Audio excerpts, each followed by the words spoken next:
CrewAI is gaining serious traction as one of the most intuitive frameworks for building multi-agent AI systems.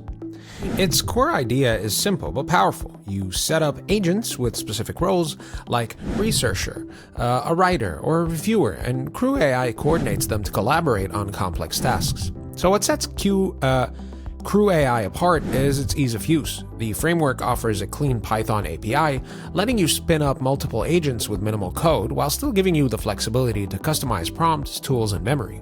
This makes it accessible for both AI hobbyists and developers building production-grade systems. Key strengths: it's fast, lightweight, and integrates well with popular LLMs, vector databases, and APIs. The recent updates improve task orchestration and debugging, making it easier to see how agents are reasoning and passing information between each other. Weak spots?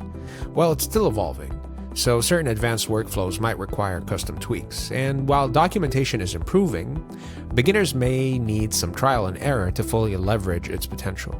So if you're exploring AI agents and want something open, flexible, and developer-friendly, CrewAI is one of the best places to start. Do you want me to compare it with AutoGen and LangGraph next? Drop a comment, I'll line it up.